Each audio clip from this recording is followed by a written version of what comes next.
Good evening, folks, and thank y'all for joining us another edition of the Nightmare Hunters podcast. In the studio with me now is Robbie Jed Rains. Jonathan is having some technical difficulties trying to get booted into the system. For some reason, it is not letting him in. We had a similar problem the last time he was a guest, but we got it to work, and tonight it's not working. So give us a little bit, kind of bear with us a minute, and hopefully we'll have him in the studio here in just the next few minutes. We're going to take a quick minute here and handle some some note keeping and announcements that we want to make before we continue. And I'm going to go ahead and make the official announcement. We have joined the UNX Network. That's unxnetwork.com or UNX Network on YouTube. They have a global collection of podcasters and radio shows. They go everywhere, and they're Everybody's saying they can't hear you, DA. You might want to turn your make sure your volume's up or whatever. my volume's all the way up. Can you hear me? Yeah, I can hear you. There's like 4 or 5 people that said they couldn't hear you. Let me double check my mic settings. Now, can you hear me now? Yeah. Okay. Can everybody hear me okay? My placement is literally right here in front of me. Oh, you did get a little bit louder. Well, maybe it was the condenser was pointed away from me. How's that? Is that any better? Yeah. Hopefully that's better. But we are part of the UNX Network. Our first broadcast with them will be next Wednesday. And as a result of that, we're going to be changing the show times. Show times are going to go from 8 p.m. Central to 7 p.m. Central, 7 to 9, which actually works out better for Robbie, so he can get to bed a little earlier. But I hope that's not too much of an inconvenience for everybody. But we will be changing the shows starting next week to where we begin at 7 p.m. instead of 8 p.m. And it's going to get the show out there to a whole new network of listeners, and hopefully it'll mean a whole lot of new traffic coming to us and subscribing to the channel. Incidentally, with that, we are only 21 away from 10K. We are so close we can smell it. Just so close. It's going to be all shows yet, but as far as I know, at least the Wednesday night show will now be part of the UNX Network. I'm going to be talking to the producer tomorrow to line everything out. Other than the time change, you guys shouldn't really notice much of a change. Other than we are going to be pretty much committed to that 2-hour time block now because we can't really go over being part of a network. Yep. But that means Miss Lene is going to really have to crack the whip on us to get off on time. Yeah, we're gonna have to start having her giving us a 10-minute warning. You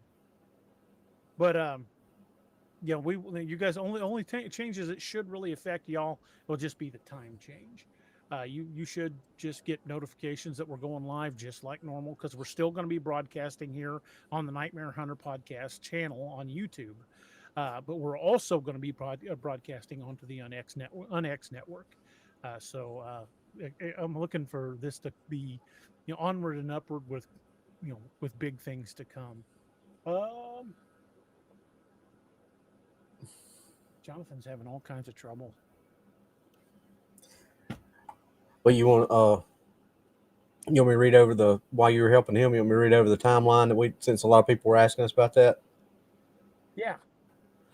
All right. A lot of y'all were asking us about and the timeline to read the order of the way things need to be read for both of our books. So DA and I actually got on earlier tonight and we went ahead and put this together. So starting with, and this is don't count the sci-fi or the Ragnarok books because even though they're in the timeline, we just did the main Apex Predator, uh, Wild Hunt, uh, just those books that are in that timeline. So starting out with the first one, Apex Predator Wolf Moon, written by DA. Lakeview Man would be next in order. Apex Predator Blood Moon, codename Wild Hunt, Odin's Call.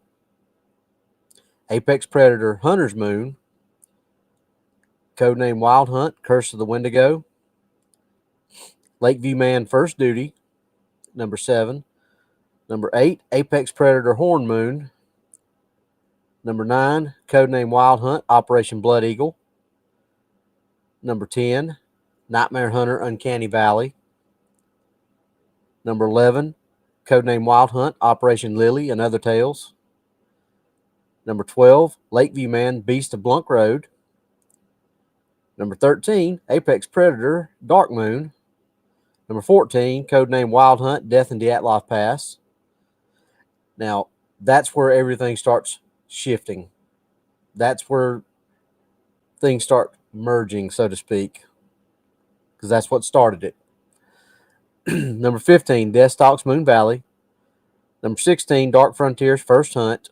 Number 17, Dark Frontiers Howl the Wolfman. Number 18, Dark Frontiers Cry of the Wendigo. Number 19, Heart of Iron.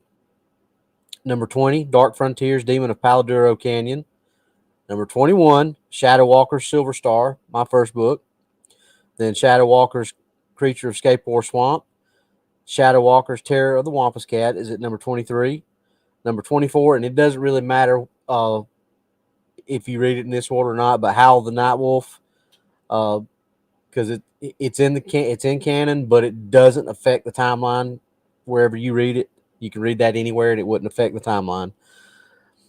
Then number 25, Lakeview Man Dead of Winter. Number 26, Grail Blood Oath. Number 27, Dark Frontiers Devil of the Absarokas. Number 28, Grail Avalon Rising, which is pretty much ready. I'm just waiting on a few things, and that one will be out. And what I'm really waiting on is for DA to get everything done for Lakeview Man Dead of Winter, because that needs to come out. Or excuse me, Dark Frontiers Devil of Absarokas needs to come out before Avalon Rising. Then after Avalon Rising, Kodiak, which is my book, doesn't affect the timeline, but we kind of talked about a few things that might be a surprise for that at a later date. We don't know yet. Then my next book after Kodiak will be Shadow Hunters, Project Manticore. Then at number 31, the 10 books of the Ragnarok Rising saga, which you, like DA said, you could read them. That's like Howl of Night Wolf. You could read those at any point, and it doesn't affect your timeline. And then you got at 32, the 2 books of the Lost Legion series, and at 33, Man's Marauders. And that puts us at what, 40, 43? Is that what you said? Was that the number? Yeah, I think it was 43. 43 books between the two of us that are connected universe. So not bad for two rednecks. Yeah, we're still having issues. We can't Yeah. get him to be able to log in. And just so y'all know, I read those because we wanted to get them out, but DA is going to put them where everybody's able to get them, and you can write them down and do whatever you need to. Yeah, I think maybe we'll post them in some of the groups, some in our groups, not everybody's groups, obviously.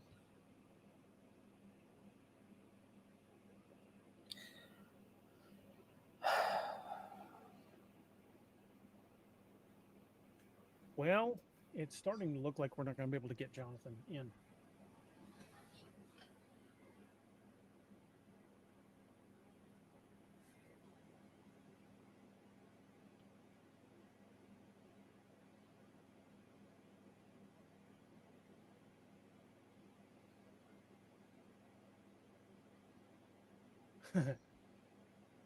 Kay Bauer says now we just need a TV series at least running as long as Walking Dead. That would be awesome. Oh yeah. Night Bear Hunter of Uncanny Valley was in there, Arlen. Yeah. It was like number 12 or 13, maybe. I'll have to open it back up to. Wrong one.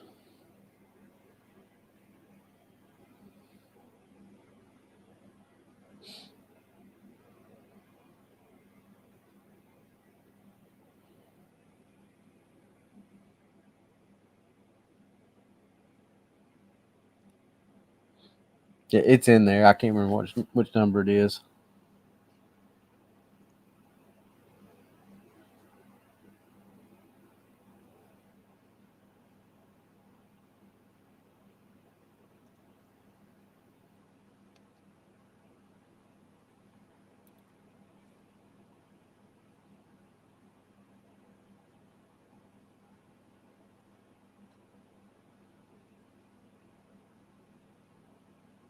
I came up with something.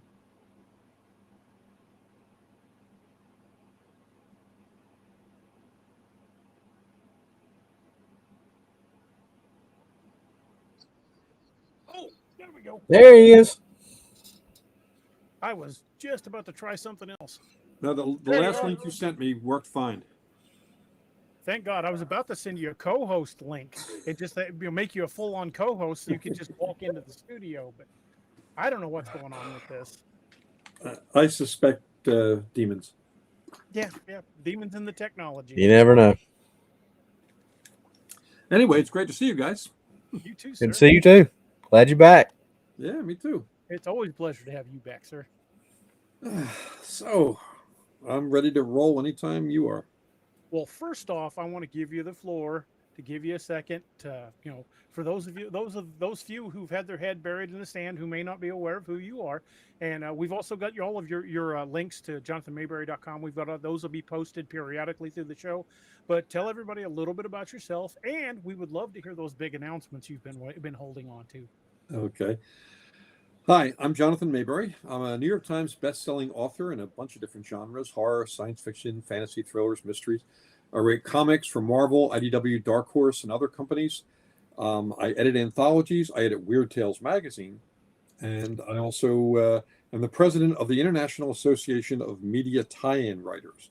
So I'm a bit all over the place, and I have a lot of fun doing it. It allows me to turn out a lot of material, have a lot of fun doing it, and meet a really big part of the pop culture world who are definitely my fellow nerds. So happy to be here. Well, we're thrilled to have you, sir. Yep. So those big announcements you've been working on. Well, let's see. A couple of them. Well, one just dropped about an hour and a half ago. I just closed a deal with an Australian comic book company to do a 4-issue comic based on one of my weirder short stories called The Death Poem of Sensei Otoro. It's about an aging samurai who's hired to go find and rescue a baby from an island overrun by zombies.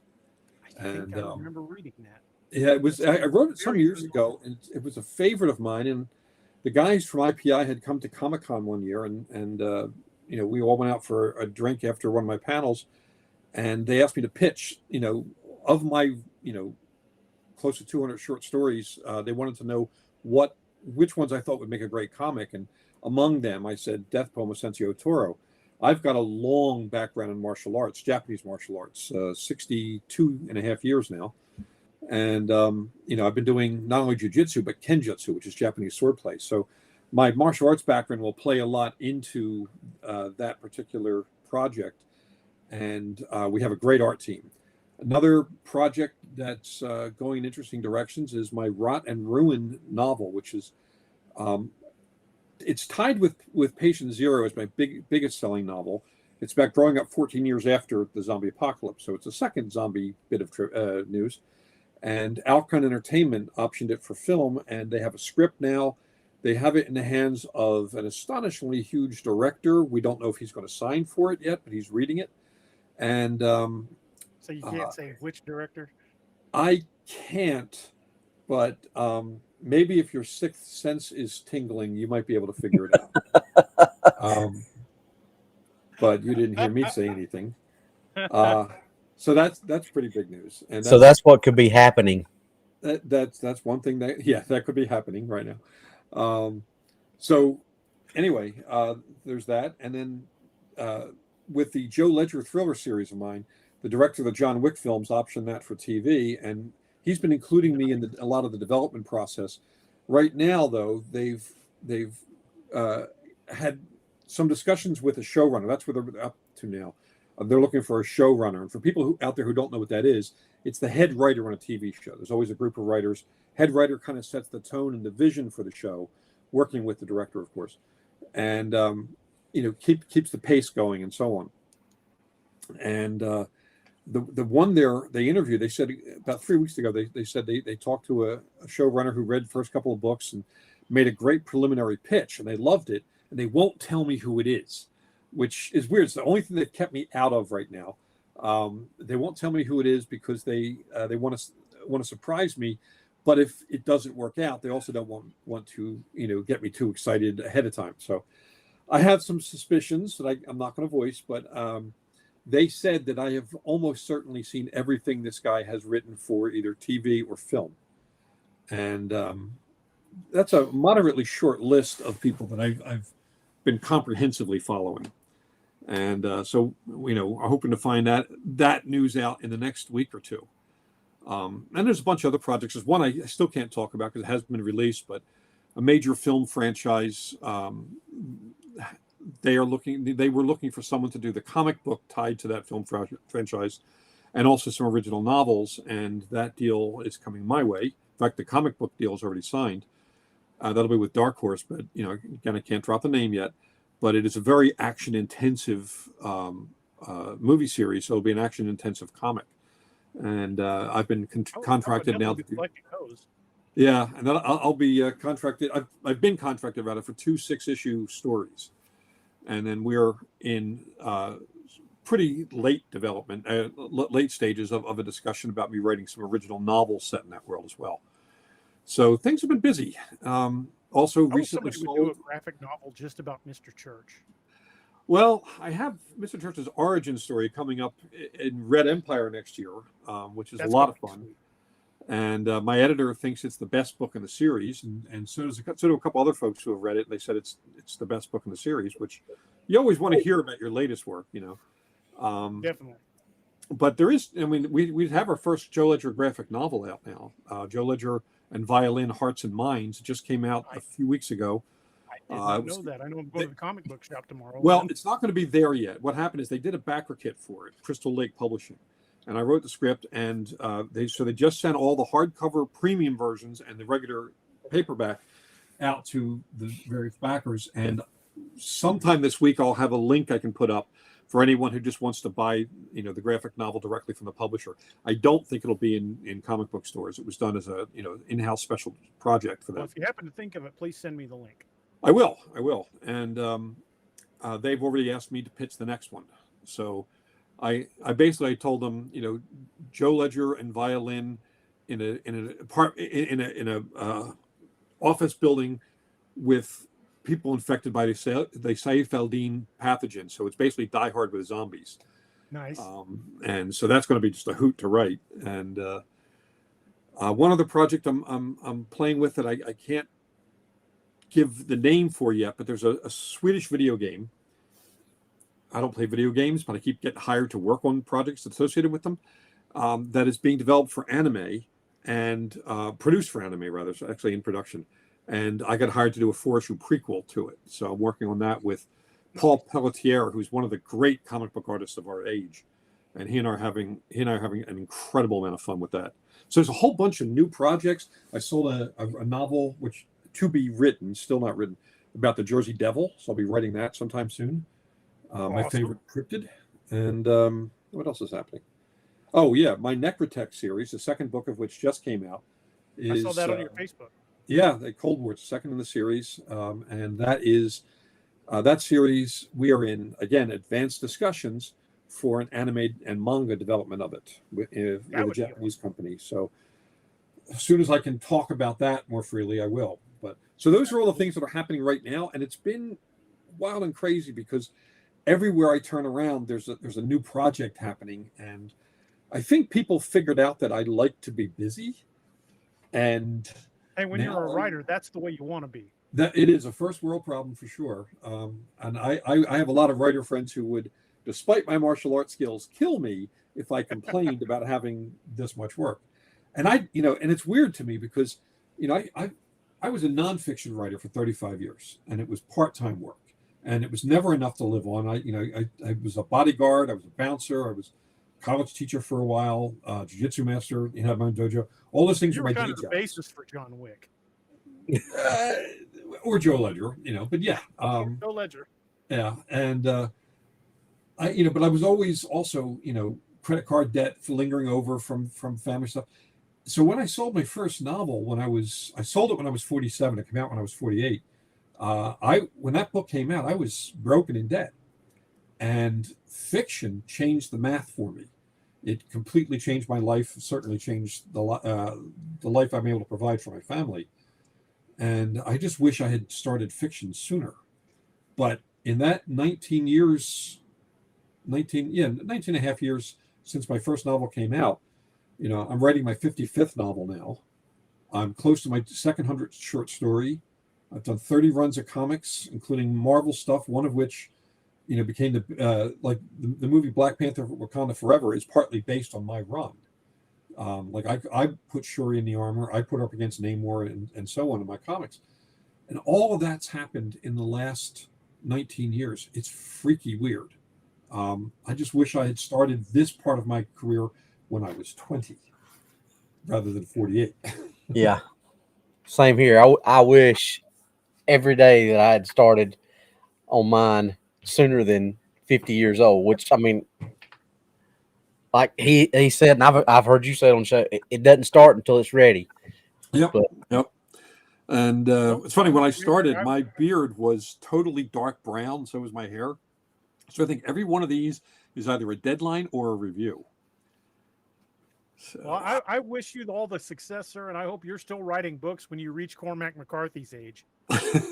well, I intend. My family knows that when my time eventually comes to pass from this veil of tears, I want to be buried with a good laptop and a Wi-Fi connection.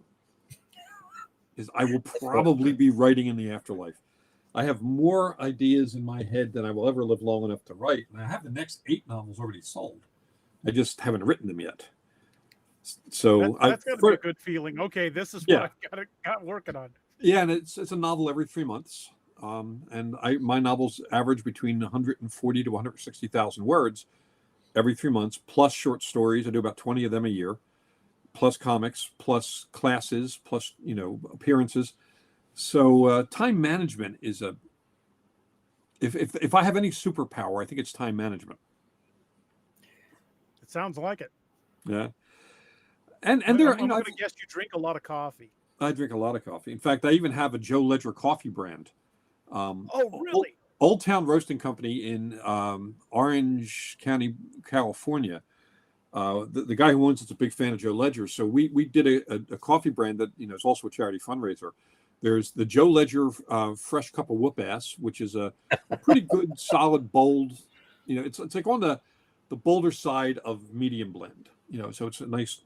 And then for those who like decaf, we have the Rudy Sanchez Brown Sadness Water decaf, because that's what I nicknamed decaf a long time ago, and it's somehow become an internet meme that I keep seeing.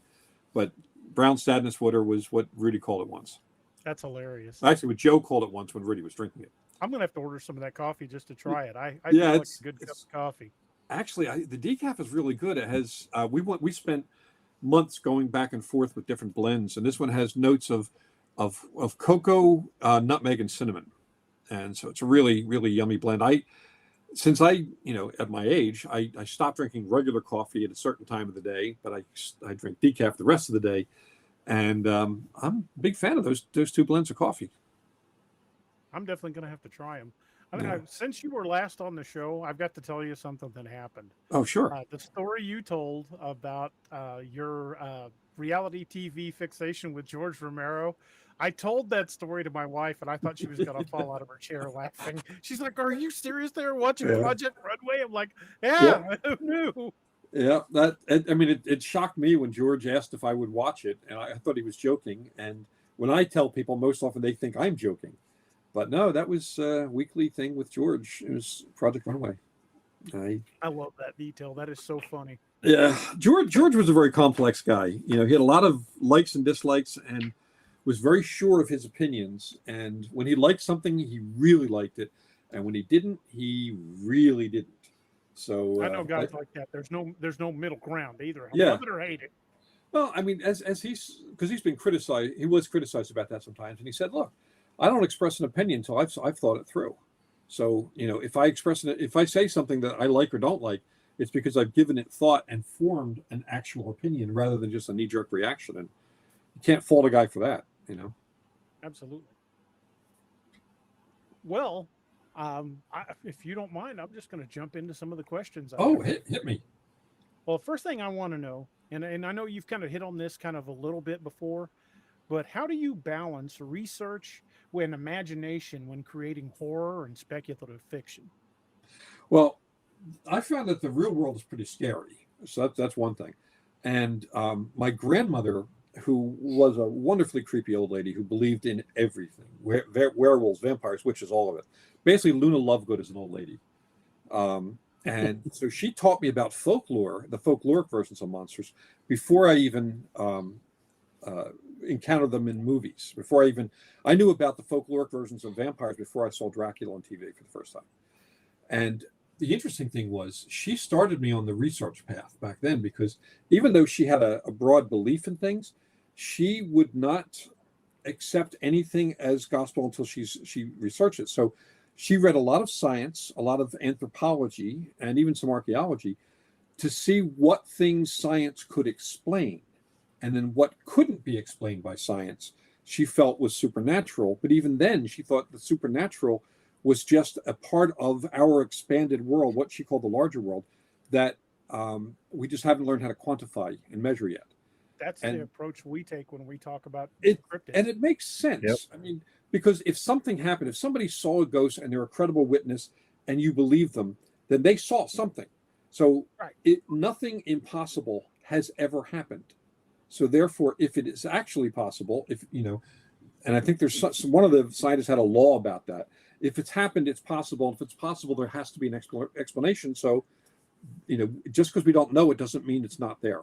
So that's one part of it. The supernatural, I dig deep into folklore, and I actually the reason I started writing novels in the first place is I had done a book on folklore called The Vampire Slayer's Field Guide to the Undead, a nonfiction book about yay thick. The only thing I ever wrote under a pen name. It was the fourth book in a 4-book deal I had with a small press in Philadelphia, and I had done 3 martial arts books for them. But when I came to the fourth, I said I wanted to do a folklore book, and the publisher thought I had, you know, flipped my wig. So he said, "Look, you're a really well-respected martial arts instructor. You're in, you know, the Hall of Fame and all that shit. So we really can't have your name on this book." So I did it under a pen name, Shane MacDougall. Shane MacDougall's book became so popular that he started getting invited to places that Jonathan Maberry did not. So I had this acrimonious relationship with my pen name. And that year, there was a Halloween party where you had to come as your favorite dead writer. So instead of coming as Hemingway or someone, I came as Shane MacDougall with vampire bite marks all over me. So he was officially dead. And then I rebranded myself back to me. And I did 5 more books on folklore. But because I was doing that writing, that research on it, I started looking for novels where they used the folkloric versions of vampires and werewolves, because they're substantially different than what we see in movies. Like, except in the Chinese Zheng She, no other vampire in folklore is afraid of sunlight. None, not one. Even Dracula walked around during the day in the books, by the way. And nowhere in folklore is a vampire afraid of a cross or the Eucharist or anything like that. Nowhere in folklore is a vampire killed by a stake through the heart. The stake was used to hold it down for the ritual of exorcism rather, where they would cut off the head, stuff it with garlic, and all that other stuff. So a lot of these things that, you know, we think about vampires were invented by fiction writers to make their stories more interesting. Perfect example of this every year around Halloween, when I lived in Philadelphia, I would give a lecture at the Rosenbach Museum in Center City, Philly, where they had all of Bram Stoker's research notes laid out in display cases. And, among his notes, basically, he was saying that the reason he came up with the idea that a vampire can't enter a house unless invited was because, and he invented that was not folklore, because he had made Dracula so strong so powerful in the first third of the book, that by the time he got to England, he would just kill everyone. So he basically had an oops moment and had to fix it. So that's a supernatural stuff. And I constantly look into it. I talk to anyone I know who has a background of any nationality, culture, ethnicity, religion. I usually like to get information out of them about what they believe and what stories they've heard and so on. Because there's always a story. This is the kernel of a short story or novel or comic in there somewhere. That's half of it. The other half is the science research, which is also scary and scarier because it's actually, mapped out, measured, and proven. So the way I do that, and remember, I went to school for journalism. I started out by, if I wanted to do an article or do a short story or a novel on a subject, I would look for that subject, the word expert and the word controversy in a Google search. So when I was doing my first Joe Ledger novel, I was looking for prion diseases and experts and the word controversy, and it would pull up articles where some controversial point about that is made, and that's news is about controversy. If it bleeds, it leads is the core of that. And they would always trot out an expert, and they always give the experts credentials. Well, that just makes it easy to find because you go to whatever organization, university, or whatever they belong to, they always have a website and they always have a contact page or a contact option on the website. So I started reaching out to them and said, look, I'm writing a book on this, and I would like to get the facts right. I don't want to misrepresent your field of expertise. Could I ask you some questions so I can get it accurate? And they trip over themselves saying yes to a writer. And this was before I was a bestseller or anything. So it wasn't bestseller status that was doing this. It was a writer wanting to get the facts right. I contacted police departments and they offered ride-alongs. I contacted pathologists and they invited me to attend an autopsy. Really disgusting. And the smell. Sat in on a few autopsies. Good Lord, the smell. And other things. I was at an event in Los Angeles in Brentwood for the Science and Entertainment Exchange, where Hollywood producers bring in experts to talk to producers, screenwriters, and directors and so on, so we get our facts right. And the Admiral of the Pacific Submarine Force and the Force Master Chief were there one month.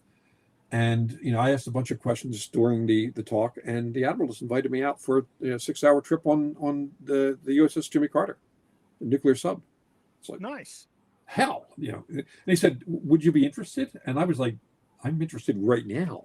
Let's get in the car and go. But that's become the thing now.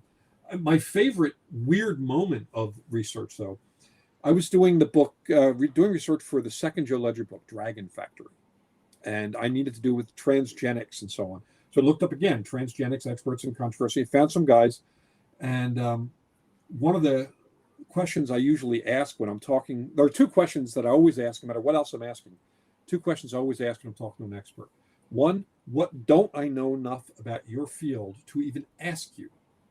And because what we know in the public is months or even years behind what's going on in the lab, right? So that gets a lot of information. And then my favorite question is, what's the weirdest, coolest, newest thing happening in your field right now? And I had two molecular biologists on this call, and as if they rehearsed it, they both at the same time said, well, spider goats. And I'm like, the hell are spider goats? Turns out, and this is true, they found a way to give the silk-producing gene from the orb weaver spider to goats. And sadly, that does not turn them into 8-legged goats crawling on the ceiling, because spider goat would have been cool. Yes. It just gives them the silk-producing gene, and they produce large quantities of it in their milk, which is harvested. Spider silk is stronger than steel and more pliant and has a ton of uses. But getting it from silkworms and spiders, very, very, very difficult to do, and time-consuming and expensive. Goats produce more in a single day, like 100 goats, than 10 million spiders will produce in 2 years. So, it changed the industry. That's why we have spider stuff in Kevlar and satellites and everything else. But the fact that this was something that I didn't know about, and they said, "Oh, go look it up. Spider goats, Canada," and that's where the first. I think there was like a bunch of them now, but it was a real thing. So naturally, I had to find a place to put that in a book. So when I do my research, 90% of what goes into even the weirdest weird science stuff, 90% of that's real science. And there's an old con man saying that I applied to fiction: use 9 truths to sell 1 lie. So in fiction, I use about 90% real science or real history or real religion or real politics or real whatever as the scaffold on which I will build, most of this. And then it makes it very hard for the reader to know where the real science ends and the science fiction begins. That's what keeps it scary, because there's so many elements that they know of from whatever article or documentary or something they've seen. They say, yeah, I know about that. But so they hear that and they hear that and they know about it and they're grounded in it because now that's stuff they believe. And then I give them the weird stuff. And it allows them to suspend disbelief without me making a fool of them for doing so. And I just find that to be the best way. And it's scarier that way because the real world is scary, scary, scary. We writers just say, okay, this scary thing is out there. What's the worst that can happen? And that's where our book comes from. My TV show V Wars, which was on Netflix, started out as a series of shared world anthologies and comics based on a newsletter I got from Popular Science in 2009 or 10, talking about melting polar ice, climate change causing permafrost to melt, and the soil's releasing ancient bacteria that have been trapped for millions of years. And I'm thinking, well, that can't be good. So I decided to make that the basis for people turning into vampires, because it's a genetic disorder triggered by this ancient bug. And it's funny you mentioned vampires, because I wanted to pick your brain on that. Oh, you can hit me. That's actually one of the questions I had in mind. But something I wanted to say about Bram Stoker before that is I'm surprised, him being an Irishman, he didn't base his stories off of Abertach instead of the Romanian vampire. Well, there was a lot of folklore and ghost stories coming out of Eastern Europe, and it was kind of a more mysterious place, for the Brits. And he had gotten a book called "The Land Beyond the Forest," which is what actually Transylvania translates to, "The Land Beyond the Forest."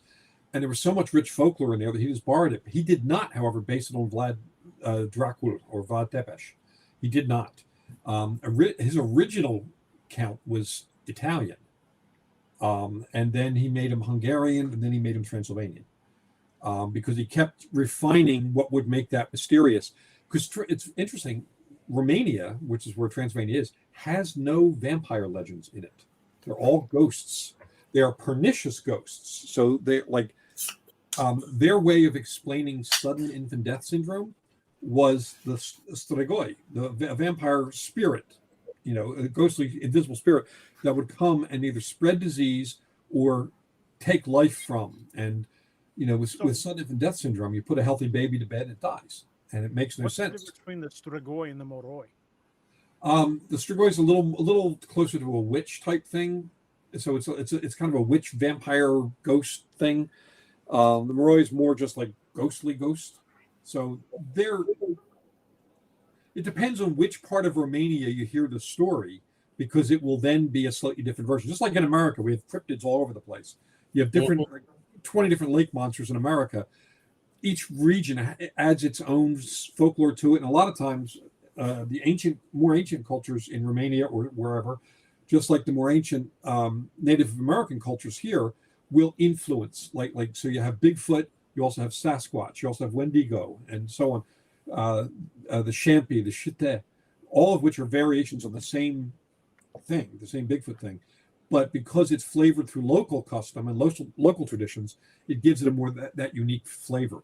Just like the Upir and the Upir, which are two different versions of vampires in Russia and Poland, very similar, but not exactly the same, because they take on the identity of the host country. So how did you because you're in V Wars, your vampires are they're different. to put it. If you guys haven't read V Wars, I highly recommend it. But how did you come up with that's such so unique combination? Actually, those except for the hybrid vampires, all the other vampires in V Wars come from folklore from around the world. Really? Yeah, the Upierchi, the Nachzera, there's a whole bunch from all around the world. So, but again, in folklore, the folklore is so obscure because most people only know about the monsters that they've seen in books and movies. And once Dracula was created, that became the template for vampires, even though it's based on something cobbled together from a bunch of different folkloric sources by Stoker. Um, there are vampire types around the world that are like totally bizarre. The Vietnamese vampire, for example, the head rips out of the body and drags its entrails around and sucks life energy from someone. In Haiti, the loup-garou is a similar type of vampire. It turns into a ball of light that feeds energy. But loup-garou is a bastardization of loup-garou, which in New Orleans is a werewolf, or in France is a werewolf. French, So yeah. Gives birth to the Rougarou. yeah, and again, you're going to have a lot of phonetic similarities in different regions of the same kind of thing, and a lot of times if you dig down all the way to the core, it's you can find what the root is, and then you see how it changes around the world. There are hundreds of vampire species around the world, probably about 40 unique models, and the rest are variations on those models. And the same goes with werewolves too, because werewolves, my personal favorite monster, werewolf. Mine too. Yeah, the whole thing about the werewolf being active during the 3 nights of the full moon, the whole thing about it being a curse that's passed down from one werewolf to another, and the whole thing about the person turning into a mindless savage creature were all created for the 1941 movie The Wolfman, written by Kurt Siodmak. None of that was in folklore. That's where we got even he who is pure of heart. Yeah. Again, he made it up for the movie. That was made up for the movie. That whole gypsy prayer that she said, all of it. that was all for the movie. But it was so landmark a film that everyone thought that they just simply based it on folklore, 19th or early, and no, it was made up. And I wrote the novelization for the 2010 version of The Wolfman. It's my first New York Times bestseller. I tried to put a little more folklore in there, and the studio fought me, saying, "Well, that's not how werewolves work." And I'm like, "Actually, folklorically?" And I actually had a studio guy say, "What's folklorically mean?" So okay, True to the folklore. well, see where this movie is going. Look at what was the Hemlock Grove? Yeah, that's one of the first modern things that I've seen that actually looked at it from a, to use your word, folkloric aspect. That's Blake Crouch. Yeah, he was drinking out of the wolf's paw print. It was more of an actual wolf than it was a wolf man. It was as weird as it got in some of the later seasons. That first season and a half stayed really true with a lot of the old actual legends. It did. And I know Blake; he's a good guy, and he does his research. Clearly did his research. And there are a lot of great werewolf stories out there. My favorite werewolf movie is Dog Soldiers, which actually is a little closer to folklore because there are werewolf hunting packs in folklore. But I have a trivia question for you guys. See if you know this one. It's a deep dive. Who wrote the first major werewolf novel? First major werewolf novel. I can guarantee you know the guy's name and you know his other writings. Well, I mean, I know there's plenty of books of werewolves in it, but if you're saying major and what a novel, it's not Stephen King because Cycle of the Werewolf is a novelette. Oh no, we're going way back. Alexander Dumas, the guy who wrote The Three Musketeers, wrote a book called The Wolf Leader. It's up on one of my shelves there. My grandmother gave me that book when I was 7 or 8. It's a really good werewolf story, but it's a thinking werewolf, which is what the werewolves were. They kept their intelligence. And I did a new introduction for that for an edition put out by Kevin Anderson's Wordfire Press, and it was a lot of fun. So that was the original werewolf novel, first one. There were other werewolf short stories, but that was the first major novel, and he was a big guy. and it was kind of fun. Well, but see, that's like for Rick in my books. That's I wanted him to keep that intelligence, being able to speak, being able to think. Some people look at him and they're, oh, okay. And then he's able to carry on a conversation with them. And but that was the whole point. Like, I made his eyes ice blue, and I made that a big point of attention that because in the Grail book, Ramsey's looking at him and he says, when he turned, he said his eyes stayed blue. That means he's in control. It didn't go feral yellow. Nice. And also, Viking werewolves have blue eyes. Well, funny you should mention that because that's part of our thing too. But yeah, leading back to the old Fednar. Yep.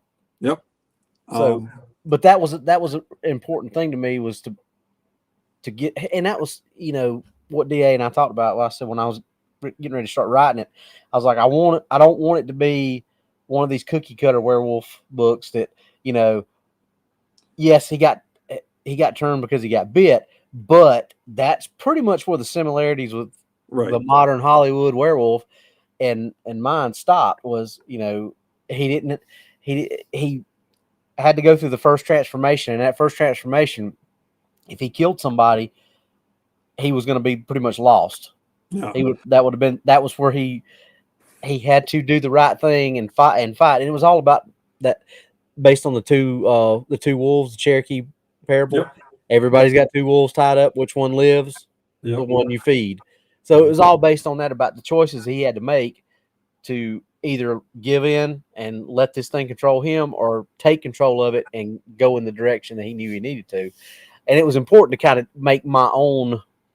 I didn't want to fall into that big category like you were talking about. Yeah, because also you want your book to stand out. You want your book to be unique. And if it's the same old, there's also no dramatic tension. They already know how it's going to end, or how the monster's going to be stopped. My friend Lisa Kastner has a werewolf series, The Cure and Family Pack, I think, are the two that are out now. My buddy Brian Asman just put out a werewolf book. Stephen Graham Jones has one, and they're all different. They all touch in different types of folklore. Lisa's is Viking folklore, and it's a fantastic series. But my favorite werewolf is actually a good guy werewolf, the Benindante from Livonia, the northern Central Europe. It's a werewolf that these legends go back to Etruscan times. The families were documented claiming for thousands of years, claiming that at night they turn into monsters to fight evil on the side of heaven. Like, wow, what a cool concept. My Sam Hunter character is a Benindante. When he's a private investigator. When he takes a client on, they become essentially part of his pack, and he will do anything to protect his pack. And it's fun playing with that. With the show Buffy the Vampire Slayer, there were a couple different vampire subtypes in there. More demon-based vampires, and they also had one of my favorite vampire types in it, but they didn't name it as such. Now, a lot of people think Angel was the real hero because he was the vampire with a soul, but he was cursed with his soul. It wasn't. It was intended as a punishment. Spike went out of his way to reclaim his soul. He fought to get his soul back, and then became, mind you, not a nice guy, but a good guy. On the good side. He's a Strigoni Benefici. He is the good spirit. And in Catholic Church records going back to like the 1300s, there are records of Strigoni Benefici, vampires supposedly captured by the church and re-educated, their version for enhanced interrogation, and until they found Jesus again, and then they would use him as hitmen for the church. And it's in church records, which is so badass. The actor Ian Somerhalder and I are in discussions about a possible animated show based on that type of vampire. So That would be cool. We'll see if that comes to fruition. He started in V-Wars, which unfortunately we're not going to be moving forward with another V-Wars show, but he does want to do another vampire thing and for animation. And I think then he's going to retire from acting. Yeah, I love how diverse folklore is. There's so many different types of monsters out there, and they're underrepresented in the fiction that is out there. And writers, like you guys who want to take something, go a new direction with it, or go old school with it, as well as adding new material to it, that's what's going to keep the genre fresh. Yeah. I agree. Uh, so when you start a new book, whether no matter what series it's from, do you have are you the type of writer that just outlines every detail before you even start, or do you just jump in and let rip? I'm kind of right in the middle. I am a plotter, but my plot outlines tend to be very basic. They're bullet points. And I'll, while I'm leading up to the novel, I'll be doing my research and so on. But when I start outlining the novel itself, and if I have my first idea, I think of the big concept. I do research on the big concept to make sure there's enough there to support the weight of the novel. And then I start thinking about the characters. And as soon as I have my point of view characters, my main point of view characters, pro and protagonist, antagonist, and supporting, then I plot the book out. But I don't over plot because I don't assume that I'm going to have all my best ideas the day I sit down to write my plot outline. That's an irrational and unreasonable thought because the book becomes alive as we write it. Characters become people instead of characters as we write them. And as soon as that happens, you start getting insights into what this character would or would not do. Yep. And that might be in opposition to what you've put in your outline. Also, new ideas come along. A good example of this is in my novels, Rotten Ruin, which is the one that's in development for film with Alcon, and is also on sale Kindle for $1.99 right now. With that book, there was a character in the original outline named Nix Riley, and she only had one scene. Now, the story is set 14 years after the zombie apocalypse. It's growing up basically after, if you're born after Night of the Living Dead and grown up in these small fenced-in communities and everything else is the zombie wasteland. And the hero, Benny, a 15-year-old kid, liked the girl, but didn't want to fall in love with her because she knew everything about him because they were best friends since they were little kids. He wanted to be mysterious. Guys love to be mysterious. So she was only in one scene in the plot, and I wrote the scene and like the conversation, the dialogue as I got them, talking, went in different directions than I expected, because I base a lot of my characters and their personality traits on people I know and have known, and I based the girl Nix on my first girlfriend when I was about that age, and she became more fully that girl. So I gave her another scene and another. And then I realized, oh crap, she's the actual co-star of the entire series. So I had to replot to make her the co-star of the series. And she carried her weight, her responsibility, carried all the way through to the end of the story. And I really loved how the character turned out. And what's interesting is I found out years later that the daughter of that girl that I knew in junior high school got the book, because it's required reading in a lot of schools, got the book and brought it home and says, "Mommy, this girl in here is a lot like you." And then the mother looked at the cover and saw who it was and reached out to me for the first time since I graduated from high school in 1976. And that's the fun, one of those fun things that happens sometimes. Not the same name. I mean, the original person was Christina, and it's Nix Riley in the story, but everything else, if you knew Christina growing up, you'd know that. And I've since heard from other school friends like, that's based on Christina, isn't it? I'm like, yeah, it was. Kind of that's almost the same thing happened with me in my Ragnarok series. Yeah. There's a character named Chrissy Wilder in there, or everybody calls her Spec 4. I'd introduced her as a character that was going to die in the scene I introduced her in, but the banter between her and Wiley, I enjoyed it so much. I'm like, I'll keep her around a little bit, and then she became integral to the plot throughout all the books. Yeah, you can see a character sometimes as you're writing them putting on plot armor. It's like, no, I ain't going anywhere. I'll fight you. I'm staying here. That's definitely Margolin. Yeah, and if a character it becomes that alive, you must respect it, because on some deep level you're connecting with that character as a person, not just as a vehicle to say lines or do actions.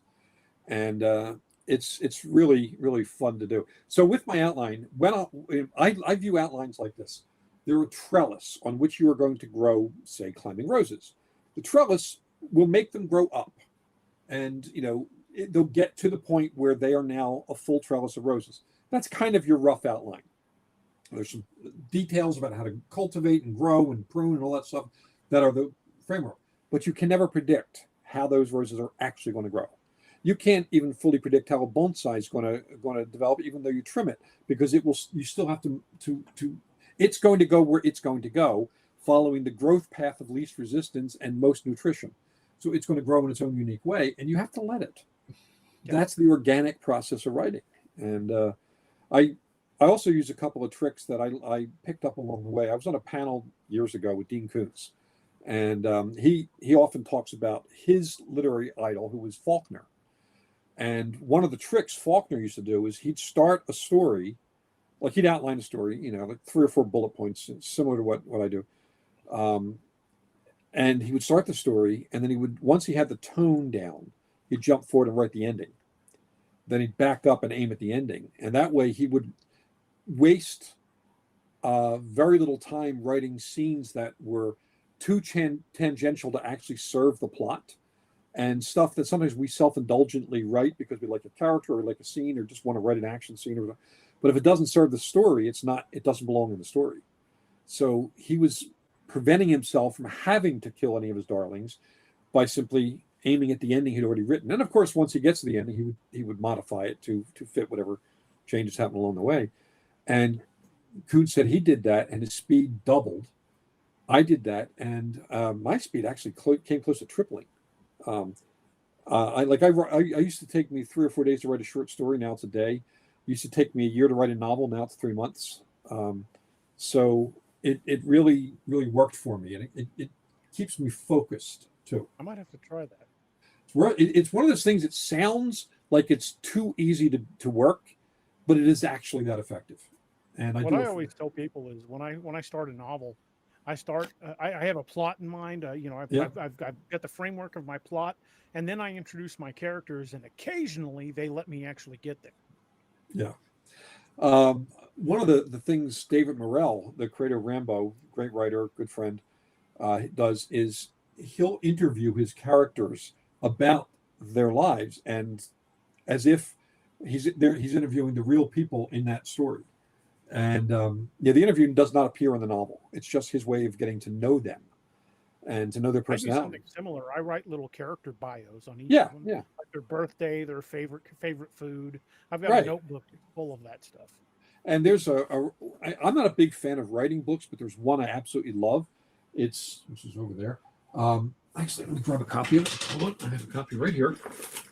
It's by my buddy Donald Moss. It's Writing the Breakout Novel Workbook. Now, there's a Writing the Breakout Novel book, but the workbook he did is better. It has exercises in it that make you ask questions of yourself, like, what would my character, like, make a list of 5 things my character would do. Make a list of 5 things my character would never do. Make a list of things the character would never do unless, and things like that. And you work through it. It was the novelist Vince Flynn, who sadly has since passed, who turned me on to that, because he's one of a bunch of top professional writers who buy a new one of these every time they write a novel. And I have a whole box full of them from the novels I've written, because it just helps you go through and organize your thinking.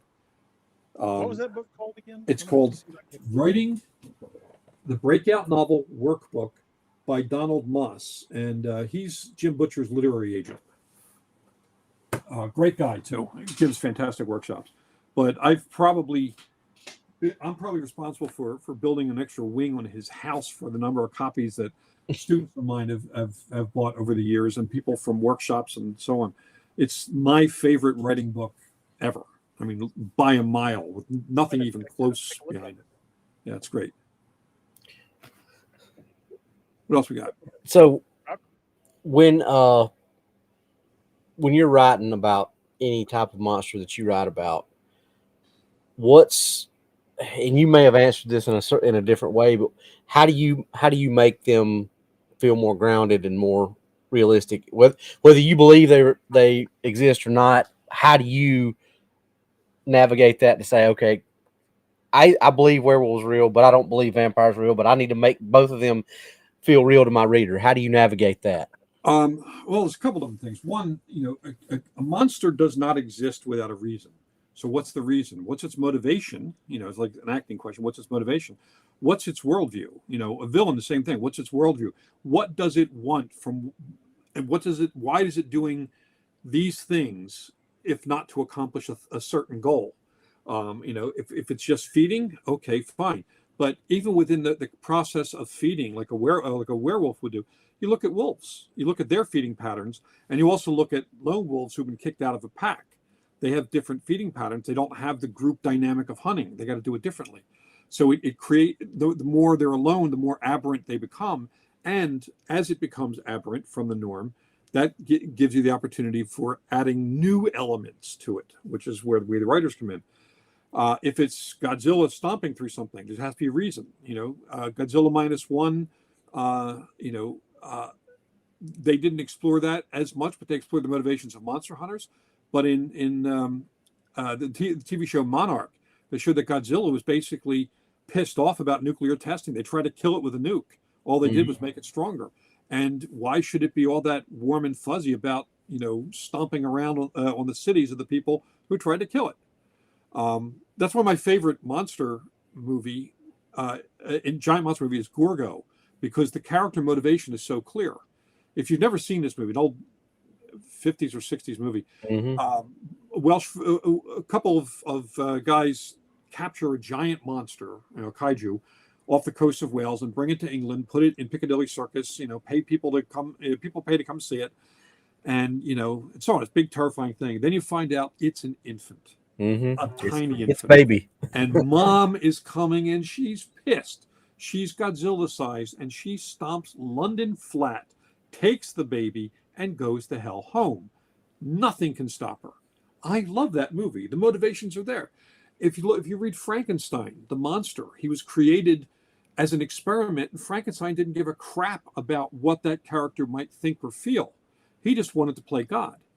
I mean, that's why Frankenstein is the villain of that book. The creature is not. He's the victim. But to understand Frankenstein, you have to understand his obsession. Somebody he loved died.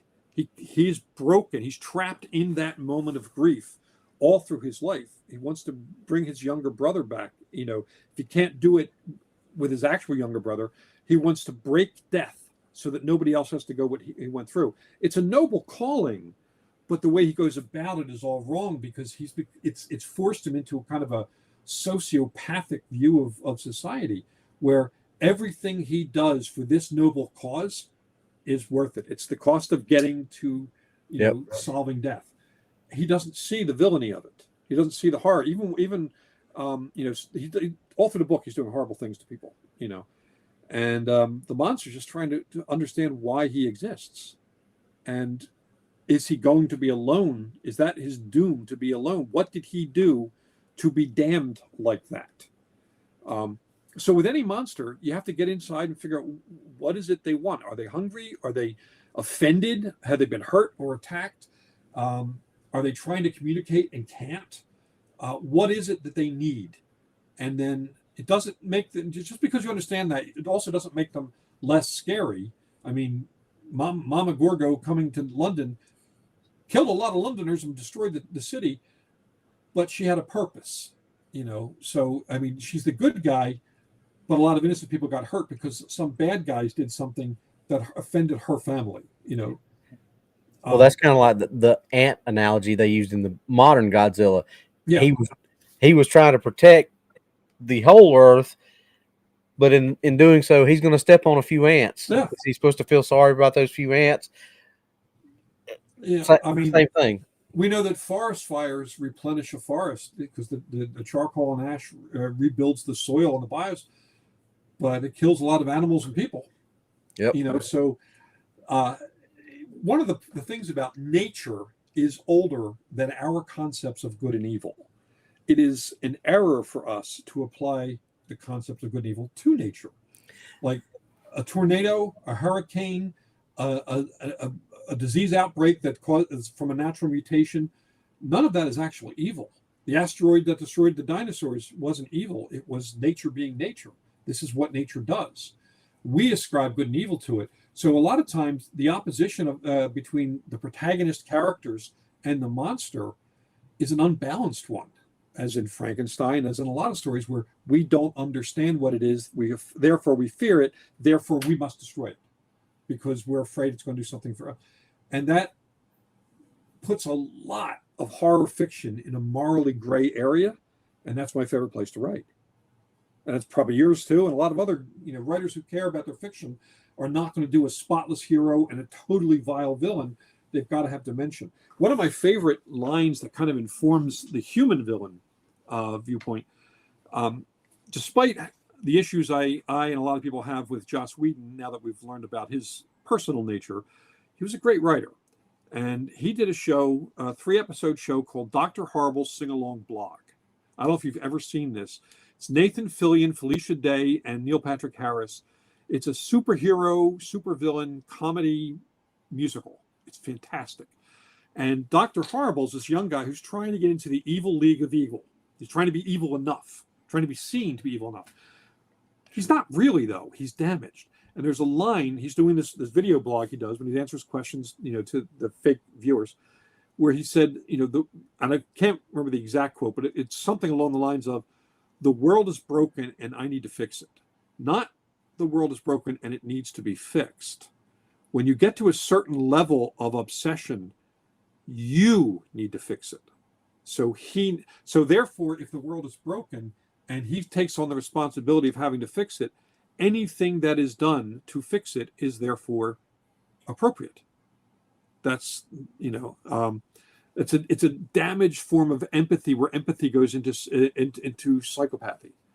It's fascinating, and we get to play with all those dimensions and subtleties of good guy and bad guy, of monster and just thing, because not every monster that we encounter in monster stories is a monster. I mean, the grizzly bear and grizzly was a grizzly bear, and I don't know if you remember Siegfried and Roy, the guys who did the tiger stuff in Vegas. Mm-hmm. One of them got mauled by the tiger, and everybody was saying the tiger went crazy. Chris Rock had a perfect reply to that. He says, the tiger didn't go crazy. The tiger went tiger. Tiger does what a tiger does. Being a trained animal in that situation is not its natural state. It is an apex predator. So you press the buttons, or it has a bad day, you look tasty as hell. Yeah. Oh, and the documentary Blackfish, that's what they talk about a lot. The Tillicum. Yeah, exactly. They call them killer whales. It's a big dolphin doing what a big dolphin does. It just has a lot of teeth. They don't call them cuddly whales. They call them killer whales for a reason. Yeah. That's a beautiful segue into the question I was just about to ask you. Oh, hit me. I was going to say, what role does psychology play in your writing? Apparently a lot. A lot. Apparently a lot. And I think I draw on, as much as I draw on my reading, because I've been an avid reader ever since I was a kid.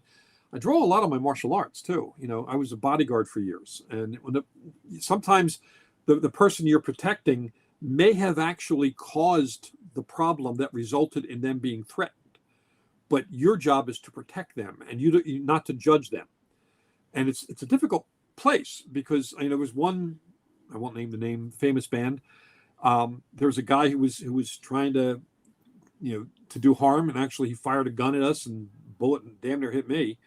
And we found out later, we bodyguards found out later, that the tour manager had gotten a 15-year-old girl pregnant, and there may have been something in what he gave her to drink so the guy was a total scumbag. Had I known that, as someone who grew up in an abusive household with 4 sisters who were being abused, I was abused as a kid, I might have pushed that guy in front of the gun, but it wasn't. My job was to protect that person and let the law enforcement and the courts figure out, what has to happen. It's very strange. I like characters on the edge. However, I do not side with the bad guys in my stories. Even when I get inside their head and can write them convincingly from their worldview, I don't actually side with them. People ask me why I write about monsters, and I don't. I write about people who fight monsters. But I have to also write a convincing monster that is not a cookie cutter, 2-dimensional, just threat thing. It has to have, again, motivation, meaning, understanding. So that means I have to assume what its psychology might be, what its complexities, are, or which ones are implied, and then infer from that what would push it out of its normal behavior into what it's doing now. And that is psychology. And it's absolutely fun to do that, to get inside the heads of characters. I think the closest I've come to a completely unredeemable, horrible bad guy, other than some of the Nazis I put in the Joe Ledger books who get spanked pretty hard by Joe and his friends, was the villain in my novel Ink, a kind of vampire that feeds on memories and delights in it. But I did do a backstory with him showing how he basically grew up as a psychopath, and a sociopathic psychopath, meaning he was not only dangerously crazy, he didn't believe that the rules of society applied to him. And that makes a very dangerous, it's like a sentient gun that will just simply say, I'm a gun, I'm going to shoot things because I'm a gun. Scary. And I kind of feel it. My favorite bad guy that I've written so far has been Fredericks from my third Shadow Walkers book. VA knows what I'm talking about. But I wanted to, something that I can't stand in life is somebody who just thinks they're better than everybody just because they've got an education, just because of, just because you've done this. I mean, I've got a 4-year degree, but there's people who've got 2-year degrees that think they're smart. And I'm not saying that I'm smarter, but that's the kind of person that I just cannot stand. And I was like, oh no, I'm going to write this guy like that. And I was just like, I can't wait to kill this guy, which I didn't do it in that book either. But I even was like, okay, is it time? Is it time? I found myself wanting or rooting to. And one of my proofreaders, he was like, I hope you give him the worst. And I'm like, but that's what you're looking for. You want to elicit that emotion from people that are like, I hate this guy. Please kill this guy. He deserves it. I just think what they're doing is they're catching, their empathy is connecting with yours, with your creative empathy. And if they want that villain destroyed, that means you've created that villain as something real enough that deserves and needs to be stopped. And that's good writing. That's what good writing is right there. Absolutely. Now, by the way, I saw one of the questions pop up a second ago. What style of martial arts did I train in? I've been doing an old samurai family style of jiu-jitsu called Shinwari. And I've been doing that for 63 years. And also the related Kenjutsu style, which is Japanese swordplay. And the difference between the jiu-jitsu that the samurai practiced and the export styles of jiu-jitsu, and we're not talking about Brazilian jiu-jitsu because that's basically an offshoot of judo. The samurai jiu-jitsu styles did not have a lot. I mean, we learned the wrist locks and all that fancy stuff, but it's not what we use for combat. It was a very aggressive, very unpleasant style of martial arts because it was developed by samurai when they were on the battlefield and for whatever reason their sword either broke or is lost. And everyone else is a samurai with a sword. You're not doing fancy stuff. You're not doing high kicks or flashy moves.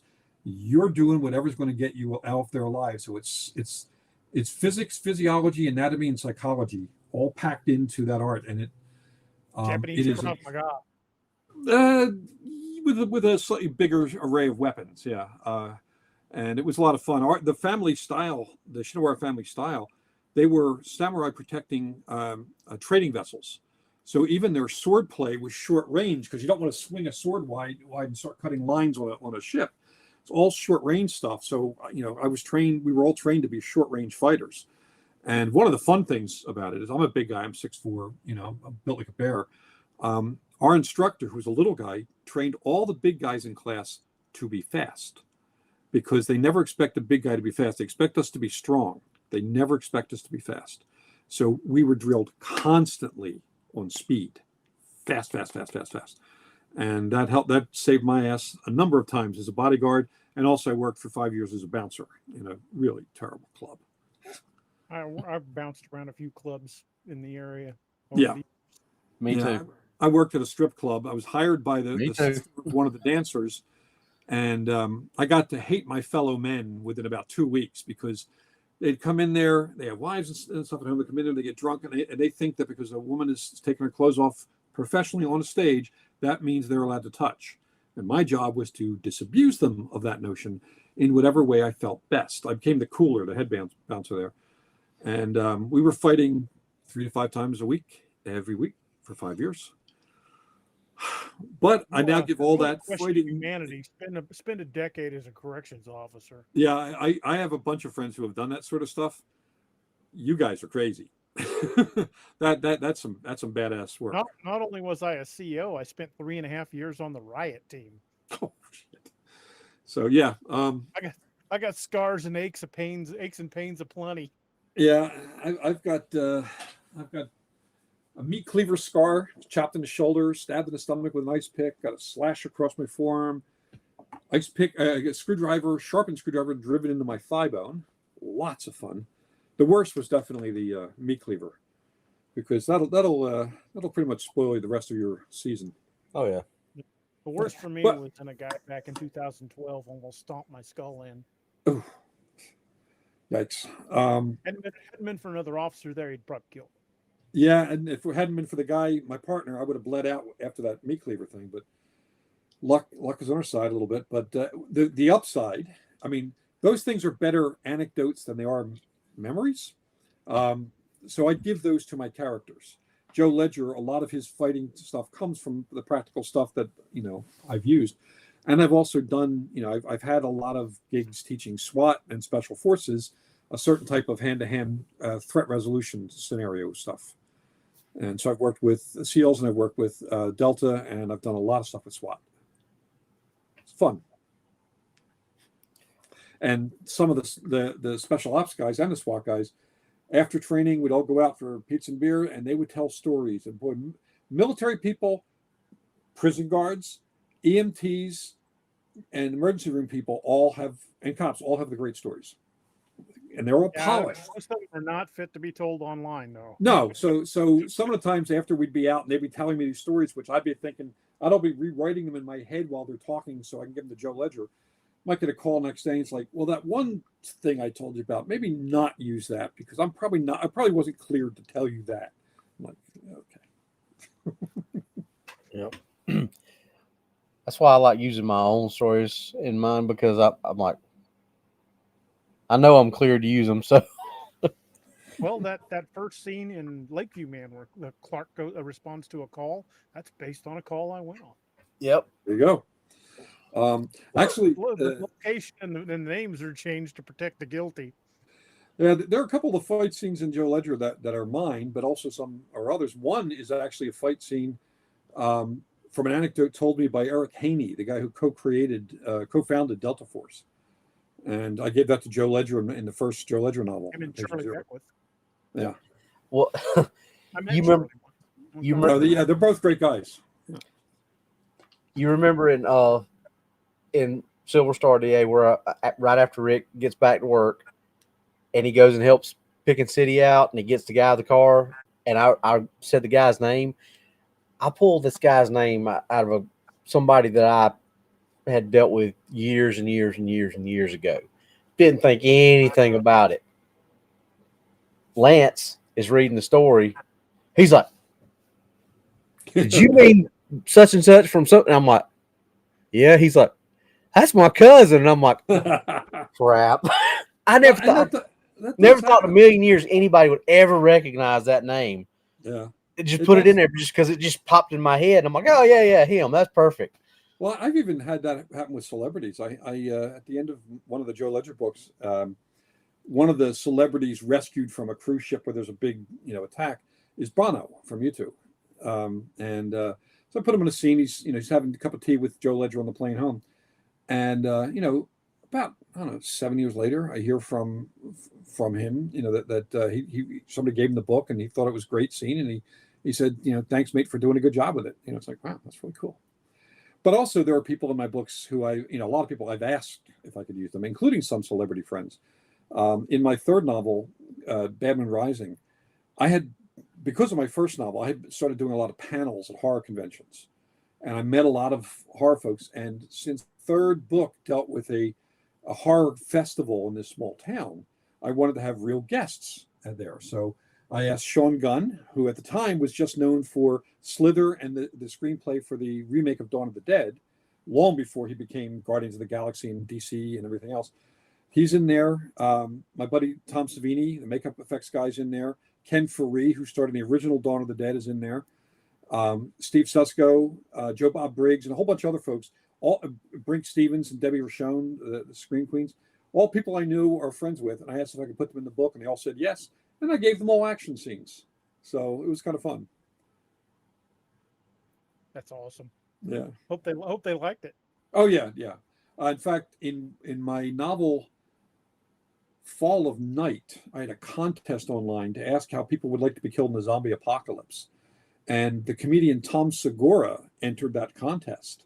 Said he wanted to die doing stand-up comedy. And he's like 5 or 6 Netflix specials. He's blown up huge. For a while, and I put him in the book, for a while he would have that book on stage with him when he was doing his stand-up. Oh, you can't beat that kind of advertising. Oh, no. Sold the hell out of the book, you know. So it's fun.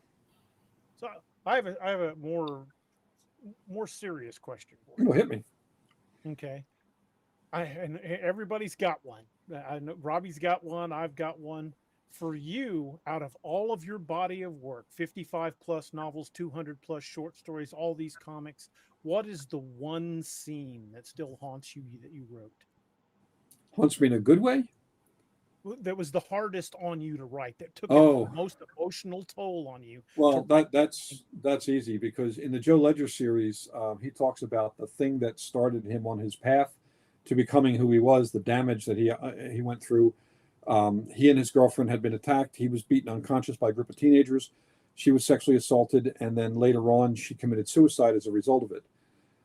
That is based in part on something that happened to me. The difference being I was not there when she was attacked. I found the guys later on, but I also found her after she committed suicide, 3 days after, in fact.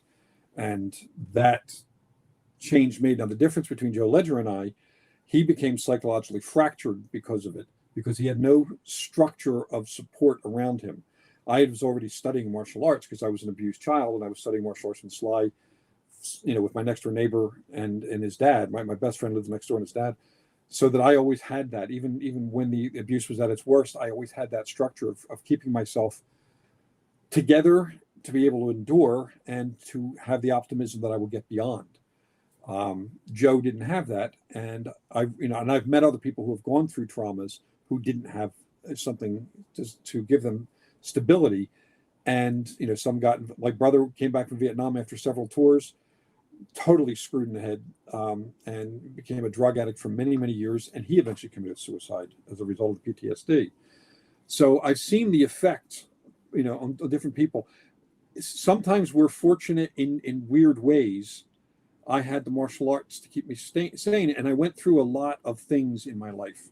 The martial arts helped me eventually stop the cycle of violence in my house by getting tough enough to eventually, stand up to my dad, who was, a monster, 6'8", massively, muscled, heavy equipment mechanic, terrible human being.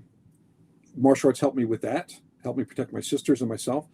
And, I tried, I got the guys who hurt my girlfriend. They got arrested and all that. They went to the hospital for a long time, and they got probation.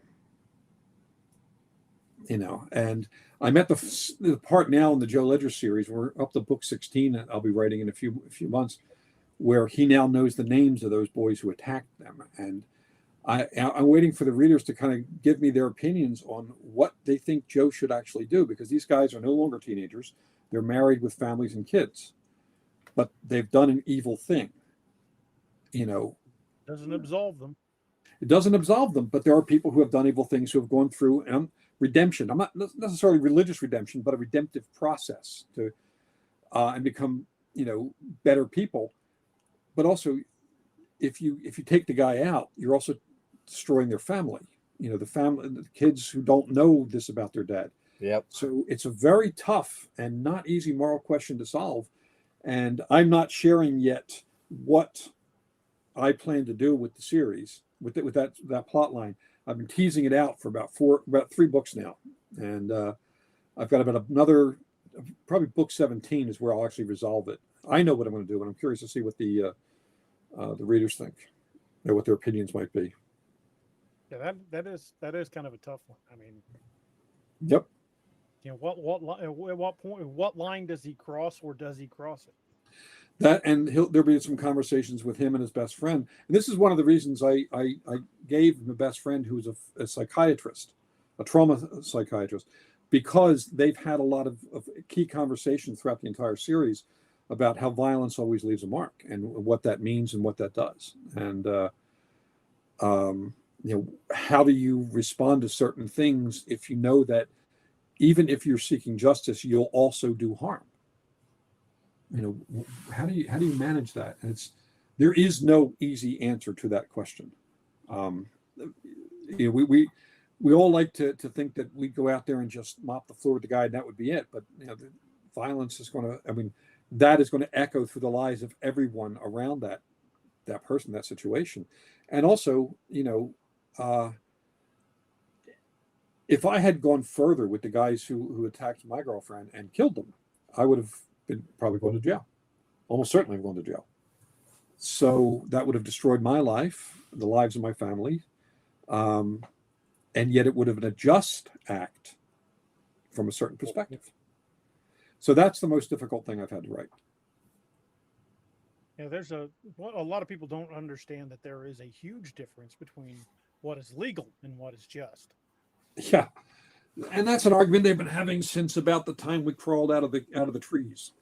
Since back in Hammurabi's days. Oh, even before that. I mean, his code was a little harsh. If you blink the wrong way, death. But there wasn't a lot of recidivism in his day. Well, no, because every crime resulted in a corpse. Yeah. So yeah. And again, that's a really long discussion because there are legitimate pro and con arguments to be had there. Kind of hard to be a repeat offender if you're dead. True. But you also if you believe in any kind of therapy, redemption, reeducation,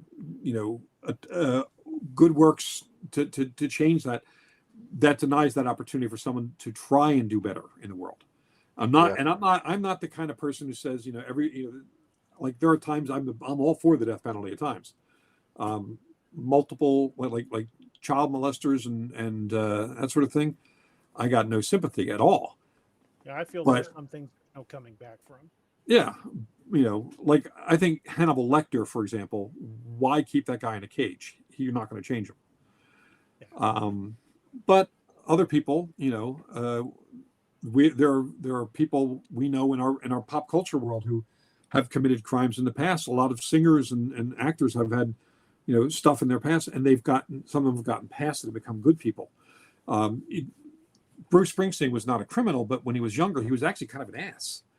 And the whole thing about him being the boss and being this good guy was originally a PR thing. And then he realized he kind of came to a self-realization moment, and then he leaned into being the guy they said he was. He went into therapy for years and changed his own nature, and that can happen. So you have it's tough. It's not a thing that we're ever going to resolve. But in fiction, we get to play with the dynamic in a lot of its different forms. Both the attacker and the victim, the relatives of the victim, people who are in the periphery of it, we get to play with those characters and explore different ways in which this dynamic can play out. And there's no end to that variation, to the number of variations on that. You can play with those forever.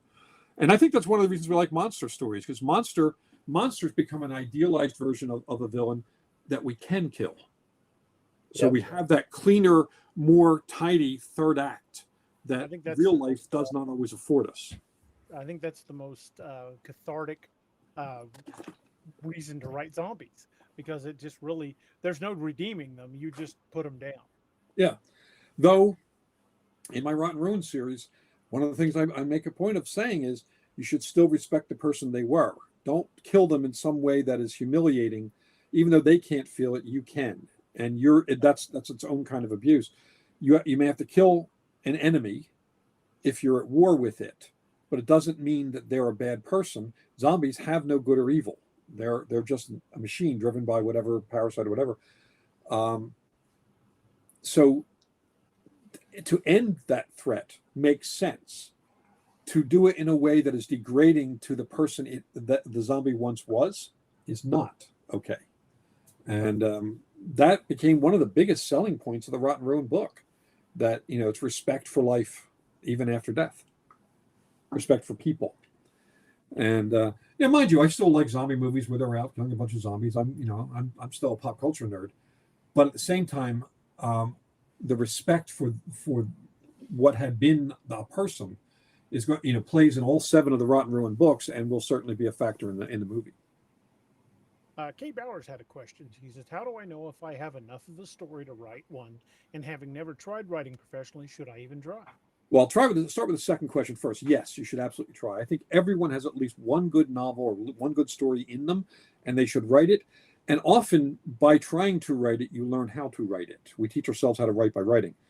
As far as whether you know you have a story or not, just think about what's the end of the story. And going back to the advice from Dean Koontz and Faulkner, what is the end of that story? And then work backward from there to tell how we get to that ending.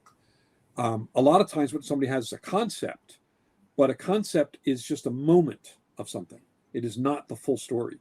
So if we go back and we, kind of step back enough and say, okay, from this perspective, I don't know everything that resulted in that ending. So that's a good place to start. I just know there's a crisis, because all fiction has crisis. And this is something a lot of writers don't quite realize. We're not in the habit of writing stories where a bunch of nice people get a really good week. That's not fiction. I mean, even the pokey little puppy loses his ball under the couch. That's crisis. It could be a steamy romance, but there's some point at which they're going to disagree or misunderstand. There's going to be an issue. Crisis is central to fiction. So if you look at your crisis, you think of who's most impacted by that crisis, who would benefit from that crisis, how can that crisis be stopped, what damage will it do, what damage will it do even if it is stopped. Start answering those questions, and the story kind of starts forming around you. And then you start thinking about what's the end of that story. I've always kind of the Spielberg thing with, or the tagline for Jaws 2, not really Spielberg, but just when you thought it was, and I've always kind of gone for that. Just when you thought everything was good here, this happens. Then you get past this. Well, just when you thought this, so that's kind of how I approach something. When I get up to one, and figure out one crisis, and just when you thought that crisis was over, here comes this one, and that's kind of how I approach it as far as. And the other part of that goes along right with that is a little saying I have on one of my bookshelves in the other room where my research books are. It's, what's the worst that can happen? Yeah. And or if you want to put that in Missouri Hillbilly, hey, hold my beer. Yeah. Well, that South Carolina too, buddy. that plays into a lot of my writing, and I'm not from I'm from Pennsylvania. It plays into my writing there too. Hold my beer. For sure. The infamous infamous thing my cousin Jimmy used to say, "Hey, y'all, watch this shit." Yeah. Y'all watch this shit. Yeah. Something bad was about to happen. and that is why frat boys will never take over the world, because they keep killing themselves by starting off with those kinds of sentences. Hey, watch this. This is cool. I read an article one time in an old magazine. I don't even know which magazine it was, but it was an interview with Mickey Spillane. And they asked him, when you're writing a book and the plot starts to bog down, what do? He goes, "That's easy. I have a couple of thugs kick the door in and beat up the main character." Yep. When in doubt, break something, blow something up, shoot something, drive a car into a wall, have something happen, because the consequences of that will give your characters something to do and talk about for a while, and it will, in fact, reinvigorate the story. That's why a lot of writing teachers talk about the highs and lows. The lows are the breathing points for the reader, but it has to go up to another high and another, and they all get escalating. That tension is the heartbeat of the book.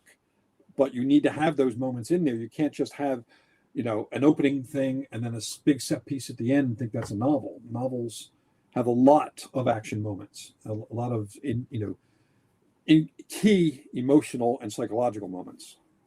Yeah, but you have to. You can't just run it all. You have to have that moment of breathing. Let the reader breathe and say, "Oh man, God, and then ramp it back up again, Yeah. and then give them that breathing time again. And I'm like, good God. Another shoe Yeah, drop I mean, occasionally. a rock and roll song would be terrible if it was an intro for 3.5 minutes. Yeah. You got to have those moments, the quiet moments, the chorus, and everything else.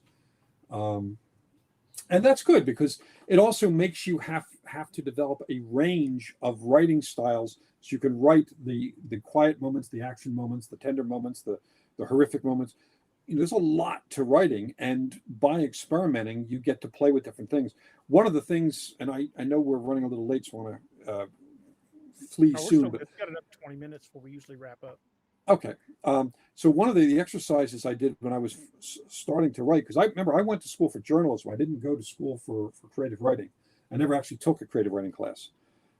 So when I was teaching myself how to write fiction, aside from the book I was working on, every morning, like I went online and looked for story prompts, and I compiled a whole big list of them. And every morning I would set my clock for 15 minutes, and I would do one story prompt, as much as I could do in those 15 minutes. It could be write the first page of a historical romance set during the Napoleonic Wars. Another one might be write an action scene in a Western with talking animals. And each one would be different. And I would try to find the ones that were furthest outside of my comfort zone, because I know I can write in my comfort zone. I want to be able to write anything that I want to be able to write, because novels have a surprising variety of types of scenes. Like, there is no novel ever written that is only one genre. It's usually a whole bunch of subgenres mixed together. Even something as structurally simple as, say, a Louis L'Amour novel, and I read all of those. They're very simple stories, but there's coming of age, there's romance, there's adventure, there's mystery, there's thriller elements to it, there's action, and they're all in the story. So by practicing all these different elements of storytelling, different subgenres, you learn how versatile your skills are, and you grow them every time you do one. And I did this for like 4 years, almost pretty much the entire time I wrote and revised my first novel. I was doing that every morning. And it's benefited my career in that if somebody comes at me with a project that is outside my comfort zone, as long as I think it's going to be fun and I'm going to get paid, because I think writers should always get paid, I'll usually say yes. One of the best examples of that is early on in my career. I think I was writing my third. I was writing the third novel in my original vampire werewolf trilogy, the Pine Deep series. And I got an email from a buddy of mine, John Joseph Adams. He was an anthologist. Asked me, he said, I know this is outside your zone, but might you be interested in writing a Wizard of Oz story? We're doing a new anthology, because the books in that series had started becoming public domain. And we couldn't use anything out of the movies, because that was, and a lot of it's different. Like, it's ruby slippers in the movie, it's silver slippers in the book, but a bunch of other things. And I said yes, because one of my mentors as a kid was Richard Matheson, and his whole thing was never let yourself be trapped in a lane or a pigeonhole or anything else. Always, keep free. So, I sat down to write the story, and mind you, originally, my first inclination was, since I had been writing horror, was to write a story about the Tin Man getting the heart of a serial killer and going on a rampage with his axe. And that would have been fun to write. But it wasn't the audience for Wizard of Oz. So I reread a couple of the Oz books and remembered being a kid reading those books, So I wound up writing a story about a little winged monkey girl, because in the book, the winged monkeys are a sentient race enslaved by the witch, not bad guys. But so this is before the episode of the story of the Wizard of Oz book. And her wings are too small for her to fly. They're stunted. So she goes looking for magic traveling shoes that can take her all the places her wings wouldn't go. And even as I'm writing, I'm like, what the fuck is this? Because it was so far out of my comfort zone that I was writing something for little kids. My first 3 horror novels are pretty edgy adult material. Story went into the anthology.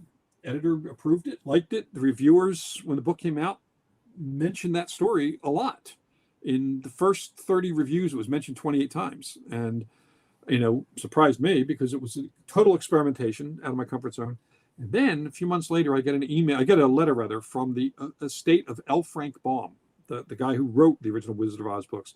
And I'm thinking, Christ, I'm going to be fried by these people for taking liberties. And they said, we actually, read the anthology. We had issues with some of the stories because they took too much license, but yours we felt captured the essence of what the Oz books were about. So we're adding it to the chronology of Oz. It is now and will forever be a prequel to the Wizard of Oz. That's awesome. And, yeah, I may have ugly cried on that one. I don't know. I can't say as I blame you on that. I mean, what did it? I mean, it didn't put any extra money in my pocket, but it showed me the power of the creative mind when you don't accept a limitation. You'll try anything. You may try and fail, but you may try and succeed. And since I'm more optimistic than pessimistic, I want to give it a shot. When Axel Alonso, editor-in-chief of Marvel, called me literally out of the blue and asked me, said, I just read your novel, Patient Zero. I like the way you handle action and dialogue and character. Any chance you might possibly consider writing for Marvel? It's like, that is, I'm thinking, that is let me think about it. Yeah. I've ever heard. Luckily, I have a good phone voice. So I said, well, of course, I'll put you in touch with my agent. We'll work out the numbers and so on. Physically, I'm doing this Snoopy dance around my office, which not a good look for me. But I said yes, because it's something I hadn't done. It's an opportunity to learn and grow as a writer. And, as a result, not only have I had 2 of my comics become films, V-Wars became a Netflix show, rather, and my Black Panther run formed the basis for Wakanda Forever. That none of that would have happened if I hadn't said yes to doing something completely out of my comfort zone. So for the person who asked that question, try it. Try experimenting. You can look up story prompts, or you can go to my website, jonathanmaberry.com. There's a page on my website called Free Stuff for Writers. It has that list of story prompts that I used. And, start with those. You'll learn the tricks of storytelling really quickly. And then also go read some articles online about the elements of craft, because a lot of them explain to you, once you understand plot and metaphor and voice and so on, once you understand the basics of those, it'll kind of whisper in your ear how to apply them to the story that's in your head. And you'll write it, and you'll probably be pleased with it. And I hope you do. I've often used as motivation Sam Beckett's quote, "Ever tried, ever failed, no matter, try again, fail better." Yeah. I've always liked that quote. Yeah, it's a great quote. And I've seen so many of my writer friends either talk themselves out of writing, or let themselves be talked out of it by their family or friends who are trying to do an intervention and prevent them from having to deal with rejections and frustration. Screw all that. If you want to write, you are a writer, so write. Even if you only write for yourself. Even if you only write for yourself. I have a lot of friends of mine who are memoirists. They just write for themselves, or they're just simply hobbyists. They write so they can write. They're writing the stories they want to read. It's like people who write fan fiction. Some of them actually get good enough to get hired. Nancy Holder, Christopher Golden, they were fan fiction writers who kept writing Buffy fan fiction and put up for free because you can't sell fan fiction, and then used the URLs from their free stories as writing samples when they applied to the company that was publishing the Buffy the Vampire Slayers novels, and they wound up getting gigs for it and started their career. Try anything. Yeah, absolutely. So and this, like this one kept telling me, go ahead, try it, do it. You got an idea. So I mean, had I not listened and done it, I mean, I wrote 7 books in less than a year. Awesome. So here's a big question for you, Jonathan. Sure. If you could, 100 years from now, if somebody goes into a library and dusts a book off and wants to crack it open, if you could be remembered for any one story or one character, which would it be? Joe Ledger, without a doubt. I knew you were going to say that. I knew you were going to say Ledger, but I wanted to hear it from you. For a number of reasons. One, he's tough, and his fighting style is similar to mine. Of course, he's younger, thinner, and fitter, so he's faster, and also he kills people, and I don't, or I haven't. But we have a lot of similarities. We also have differences too, but we have a lot of similarities. But I know that he's a character where if you know that character, you will know where they're going to land on any moral issue. Joe is fiercely apolitical, kind of hates people on both sides of the political aisle because he doesn't see enough of them actually serving the needs of their constituency. They're just serving whoever put them, paid for their things. And that's been true of politicians going back to, say, Egypt, or maybe even so that's nothing new. But his thing is he's a humanist. He wants to get between the innocent and harm.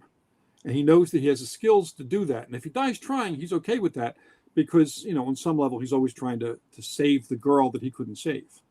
That's part of it. And I certainly feel that myself with Helen. I wasn't there. I could have been there. I wound up going to a comic book store instead of coming early to meet her. And I got there too late. And there's no part of me that's ever going to be able to get past that. So it informs a lot of what I do. It's because my sisters and I were abused. I became a martial arts instructor and taught women self-defense for 35 years. It informs who we are. So Joe Ledger represents that level of wounded obsession, but where his moral stance is going to be. He's never going to move away from that because that is his true compass pointing north. He's always going to follow that line. And also, he's a fun character to write because weirdly, he's funnier than I am. And I don't quite understand how a fictional character that I write is funnier than me.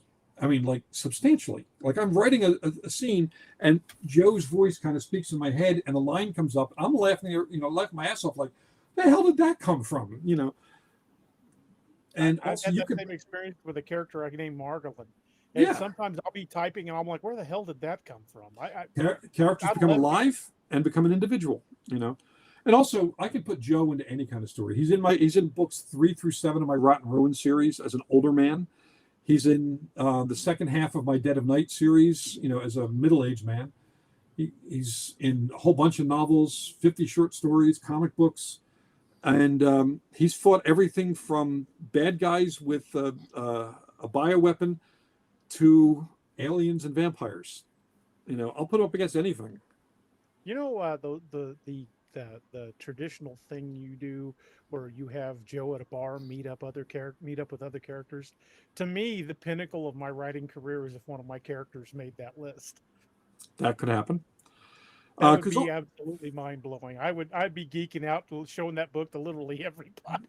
We can have that conversation too. In fact, there are a number of agencies that are teams in the novels of friends of mine. Sigma Force by James Rollins, Jeremy Robinson's chess team, my late friend Weston Oaks, SEAL Team 666, and others that are name checked. Monster Hunter International, Larry Correa, they're name checked in my novels because they're friends of mine, and I assume that their teams are fighting different fronts of the same war against evil as mine are. Well, and in fact, I did one story where it was co-written with me. I wrote the Joe Ledger storyline. Larry Correa wrote the Agent Frank storyline, and we kept weaving them back and forward for a novella that we did. I love Agent Frank. Yeah, I've written one straight Agent Frank story for the first Monster Hunter International anthology, Hitler's Dog, it was called. And they wanted me to do one for the new one, but unfortunately, I'm so overbooked right now, I can't. So I said, on the one after that, I will do it. And, it's funny you mentioned that because when I started, because obviously DA's really influenced my writing style, and most people in chat like, when are y'all gonna link them up? When are y'all gonna do this? And we kind of like backed it off for a little while, and then one night we were just talking, and it just came to both of us the way we could. So what did we say? 43 books now that technically that are in one timeline. Nice. That are wrote between the two of us. So it's kind of a cool thing to see my characters in his book, and I hope it's as cool him to see his and mine. I do that with a lot of my characters, and it was the first time I met Stephen King. He advised me to do this, to take characters and kind of move them around from story to story. He said, just make it that if the character appears in if they're guest starring in somebody else's story, don't make it so they have to have read the book they came from. But if they have, that's an extra layer of fun. and you create your own universe around that. And I do that a lot. Not all my stories are connected, but most of them are in some way.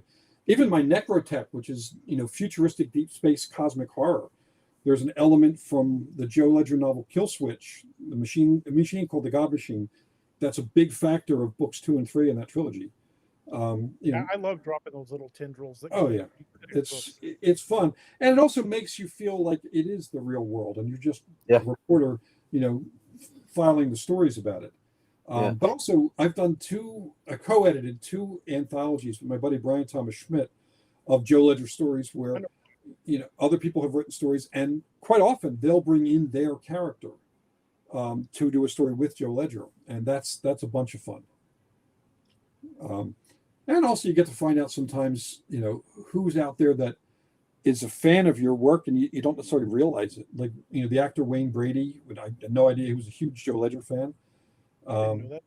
Yeah, and he wound up co-writing with Maurice Broaddus his story for the last anthology, and he and I have since become friends, and we've co-written a story together for somebody else's anthology that we like so much that he's setting up pitch meetings with Jordan Peele, Guillermo del Toro, and James Wan. It's nice when you have that kind of a reach, No kidding. That's fantastic. Yeah. So, got anything else? Yeah. Since we're coming up to the top of the hour, I got one big one for you. All right, hit me. I've been saving this one for last. Somewhere in that vault of your mind, there's a story you haven't told yet that you're dying to. Oh yeah. Can you give us a little glimpse at that story? Yes, that story is called The Fire Zone. I actually did it as an experimental play. When I was teaching at Temple University, a friend of mine was in the director's MFA program at Temple Theater School. And even though I was only writing magazine articles at the time, he asked me if I would write a play for him. I'm like, okay, that's a weird ask, but sure. So he wanted something experimental because it was going to be an actor's exercise. So I created one where the actors, everybody would learn, the script, but the script was bare bones. It was mostly story points and character profiles. They had to improv the dialogue to get to the different story points. And every night, every performance, the actors would change roles, would just randomly draw a new role out of a hat. And the premise of the story is that if your life is so destroyed, so unlivable that death, however it can come to you, is an option, there is an alternative. Sometimes you can catch a cab or make a turn on the street or take a subway to a station you never heard about, and you arrive in a place called the Fire Zone. And in there, it's weird, magical. It looks like giant nightclubs and all sorts of crazy dancing in the street and everything. But you get the opportunity to address your demons, to deal with them, and rewrite your karma. And it's mentioned in a couple of my Monk Addison short stories, and it's mentioned there's some scenes set in the novel Glimpse, but I've never done the novel. And when I originally got my agent, she took me on as a client because of my first novel, Ghostword Blues. But I told her about this book, and she said, that's so experimental that you might have a hard time selling it in the current market, and because you're not yet big enough. 3 weeks ago, we had a conversation. She said, you're definitely big enough now in terms of your career visibility, and the market has changed. Now's a good time to write Fire Zone. And it was like Christmas morning for me because I've been wanting to tell that story forever. And I came up with it when I was working as a bouncer in that terrible club I mentioned. And I was thinking, I'm a fairly well-educated guy, well-read, I think I'm a decent human being. And this is my job, beating people up every night. This can't be what I'm meant for. And then the idea for the Fire Zone came into my head. And so the main character will be someone who is a bouncer like I was, but on a night that goes horribly wrong. And what he did is understandable, even justifiable, but it is further than his ability to accept, will take him. So he tries to flee his own life, and he winds up in the Fire Zone and has to face all his demons one by one to earn the right to be the version of himself he would rather be, rather than the version fate has is making. That sounds fantastic. So we're gonna have a lot of fun with that. Absolutely. Well, we are coming up at the top of the second hour. Once again, one of the moderators put up Jonathan's links, please, and tell us again where to find everything. All your point of contact. Okay, And, well, if if they as long as you have- spell my last name right, you can find me. You know, it's MAB. Don't resist any temptation to put a Y in the middle of my last name. My very first comic from Marvel came out with my Wolverine comic with my name misspelled on the cover. It drives me nuts. Anyway, jonathanmaberry.com. A lot of information about me and my books and comics and so on are there. And there's also that page, Free Stuff for Writers. There's a query letter. There's a comic book script up there, one of my Captain America scripts, all sorts of stuff, all downloadable PDFs, all free. That's one thing. I'm on Twitter, Blue Sky, Threads, Instagram, Facebook, and LinkedIn. So I'm easy to find. Just, again, look for my name. And on Thursdays, 4 to 5 Pacific time, so just for your time zone, I do an Ask Me Anything on Facebook, where people can literally do that. And I give away, each week I give away a couple prizes for best questions. Like last week, it was Tuckerizations, meaning people with the best questions get to have characters named after them in the next Joe Ledger book. Oh, that's cool. Yeah, and the week before that was I had done a short story for a World of Warcraft anthology.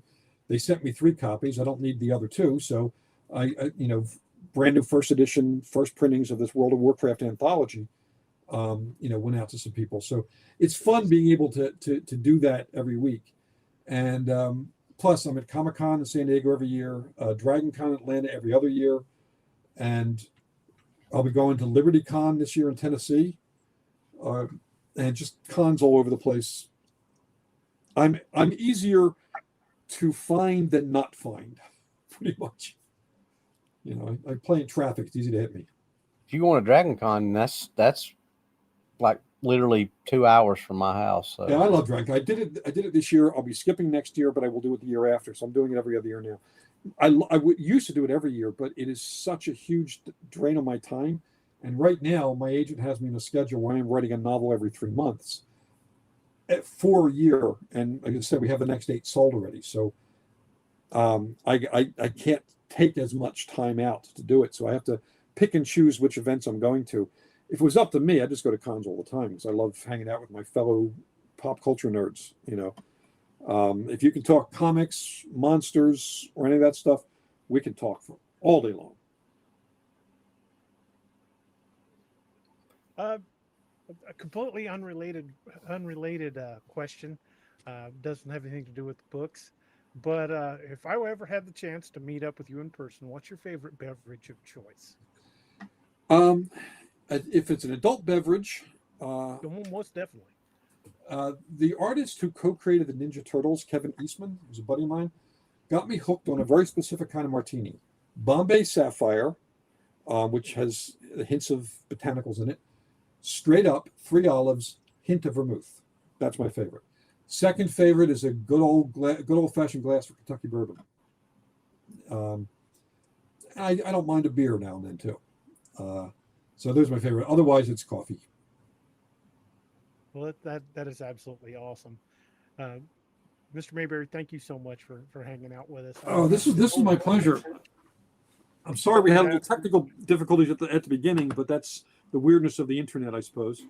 Yeah. Once we're actually fully on with OnX Network, that should change because we're probably going to be changing studios. Cool. Well, next time you ask me to come back, I'll hopefully we'll be able to get in for the full 2 hours and have some weirdo fun and hanging out with clearly kindred souls here. Men of a certain size and age with beards who are writers. It's like it's us.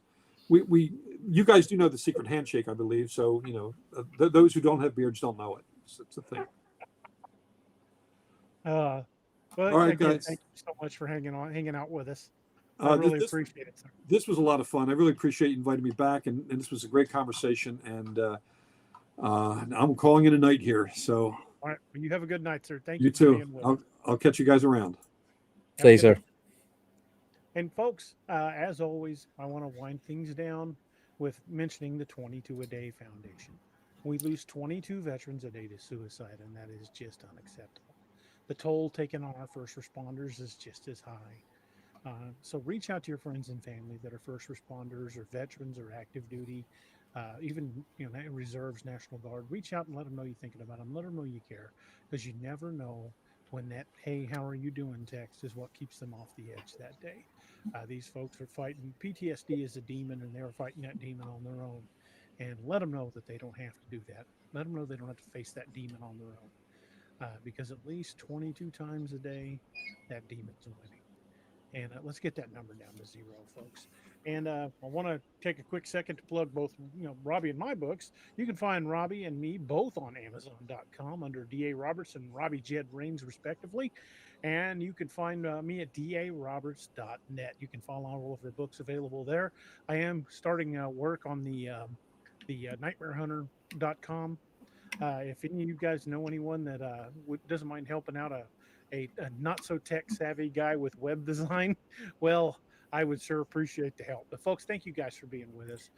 We had such a wonderful time. Don't forget to check out the amazing novels by our good friend Luca T. Jacobs. We've been posting her link periodically tonight. And check out JonathanMaberry.com, as that dude is one heck of a writer and a super nice guy, as you guys got to see for yourselves. And we just absolutely thrilled having him back anytime.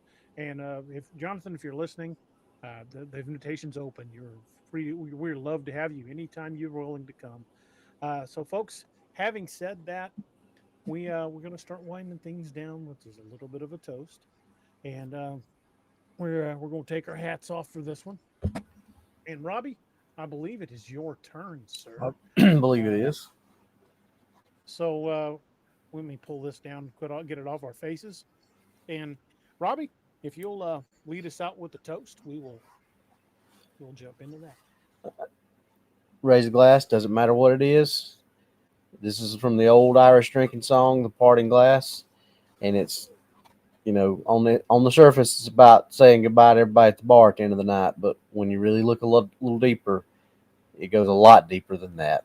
It's about those who have gone on and that you're going to see them again someday. So, like we always say, lift a glass with us.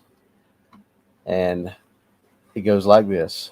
But since it fell unto my lot, that I should rise and you should not, I'll gently rise and softly call, good night and joy be to you all.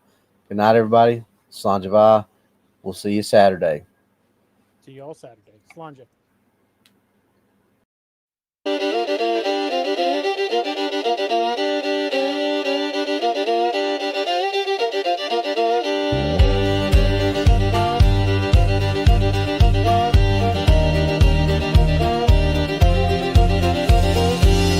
Plains, the winds are howling, saloon doors swinging, shadows growling. 3 lawmen stand tough as rawhide. Yeah, Doc and DA, nothing can abide. Whiskey shots and poker faces, staring down the darkest spaces in this town where legends roam. These boys bring justice, sending evil home. Cryptid lawmen, wild and free, hunting monsters for all to see. With silver bullets and grit of steel, they fight the darkness, make the demons squeal. From dusty canyons to moonlit plains, justice rides with wind and rains. Cryptid lawmen, a fearsome sight, standing tall against the endless night.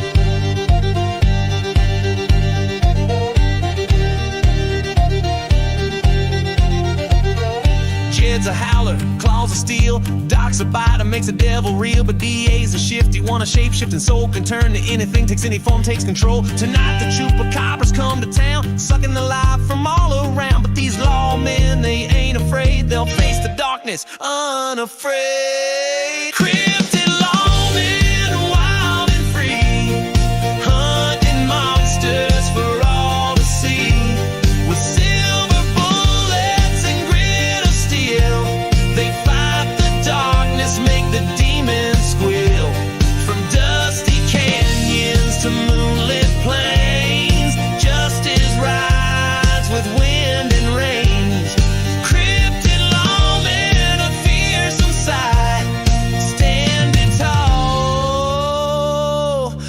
against the endless night.